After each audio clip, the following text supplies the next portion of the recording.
او د علماو په دې بهترین مجلس کې په دې باندې چې موږ څومره هم د الله تبارک وتعالى شکر ادا کوو دا به کم وي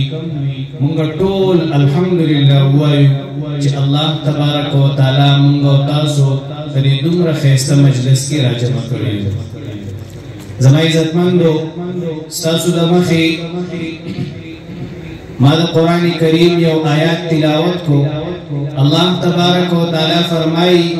یا ایها الذین آمنوا اتقوا الله وكونوا مع الصادقین یا ایها الذین آمنوا اے مومنانو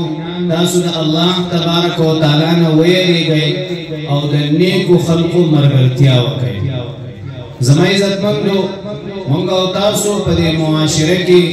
موږ او تاسو ډېر چاپېره سوچ وکړو چې نیک خلق څوک دی د نیکو خلقو نه مراد څوک دی زما عزتمندو الله تبارک وتعالى فرمایي انما یخشى الله من عباده العلماء په مختز مکه باندې د الله تبارک وتعالى نه یریدونکي خلق دا علما دي او زما عزتمندو چې موږ او تاسو په دې پرفتن په دې د فساد په زمانه کې موږ او تاسو د دې علماو سره څومره محبت کوو موږ د دې علماو سره څومره د دې سره نږدې کېنو الله تبارک وتعالى به زموږ او ستاسو دنیا هم ښایسته کوي الله تبارک وتعالى به زموږ او ستاسو آخرت هم ښایسته کوي حدیث مبارک کې راځي وایي د قیامت په ورځ باندې به الله تبارک وتعالى دې علماو ته وفرمایي چې اے علماو تاسو دا سینې دا چې ما د خپل دین نه ډکولې دا ما د خپل قرآن نه ډکولې دا ما د خپل نبی د احادیثو نه ډکولې نو زه چېرته ما د دې دپاره نه چې زه تاسو جهنم ته ولېږم زه تاسو له سزا درکم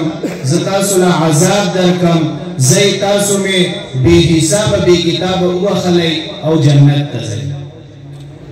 بل حدیث کې راځي وی د قیامت په ورځ باندې به الله تبارک وتعالى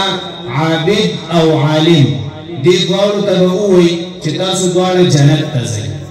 دی چې کله جنت ته روان شي دا عابد به جنت ته لاړ شي دا عالم به د جنت په دروازه باندې ودرېږي الله تبارک وتعالى به سره د علم تپوس وکړي چې ته ولې ودرېدې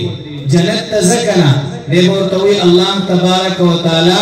ما خو په دنیا کې خلقو ته به دا حدیث بیانو چې څوک د عالم سره محبت کوي څوک د عالم سره ملګرتیا کوي د چا د عالم سره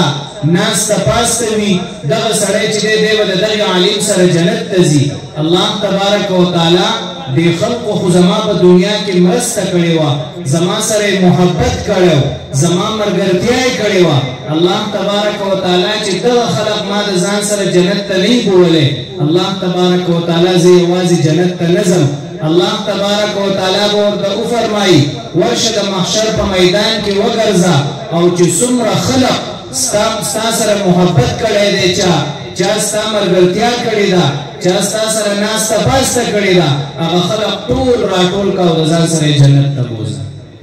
زما عزتمندو دا ډېره لویه خبره ده نو چې موږ او تاسو کوشش کوو چې په دنیا کې لږه زندګي ده موږ او تاسو د علماو سره محبت کوو او د علماو په مجلس کې کینو د عالم په مجلس کې ناسته دا د خیر نه خالی نه وي دا د فایدې نه خالی نه وي د ده په مجلس کې به خامخا ته د څه مسلې تپوس وکړې یا نور ستا د ژوند د تېرولو د شریعت په اعتبار سره ته به نور څه تپوسونه وکړې نو د عالم مجلس دا چېرته هم بې فایدې نه وي او زما عزتمندو چې موږ د دې نه ځان ساتو د علماو د ګستاخۍ نه د علماو سره د بغض او د حسد نه د دې نه موږ او تاسو ډېر لرې ځان ساتو زما عزتمندو دا ډېره زیاته د نقصان خبره ده نو چې د عالم د بغض او د حسد نه د دې نه موږ او تاسو ځان ساتو مولانا مفتی رشید احمد دارالعلوم دیوبند والا هغه لیکلي دي وایي چې کوم سړی په دنیا کې په علماو پسې لعن طعن کوي د علماو سره بغض او حسد کوي نو وایي تاسو چې کله دغه سړی وفات شي او دغه سړی په قبر کې کېږدي نو زمونږ عموما ترتیب دا دی مونږ وایو دا مخ ورله قبلې طرف ته راواړوئ وایي چې کله دا قبر په ده باندې بند شي فرشتې راشي دته وایي تا ته چا وي چې د قبلې طرف ته مخ اړوه تا خو په اهل قبلې والا پسې بد وي تا خو په علماو پسې بد وي تا خو د هغې ګستاخیانې کولې تا ته چا وي چې د قبلې ته مخ اړوه وایي د ده دا مخ دا ورخاته طرف ته واړئ او مفتي صاحب فرمایي وایي که ستاسو یقین نه راځي نیمه ګنټه بعد د ده دا قبر کولاو کوئ د ده دا مخ چې دی دا به ورخاته طرف ته اړولی شوی زما عزتمندو چې زمونږ او ستاسو نه څومره کېږي مونږ د علماو سره محبت کوو د علماو سره مینه کوو الله تبارک وتعالی دې مونږ او تاسو له په دې خبرو د عمل کولو توفیق راکړي واخر دعوانا ان الحمد لله رب العالمین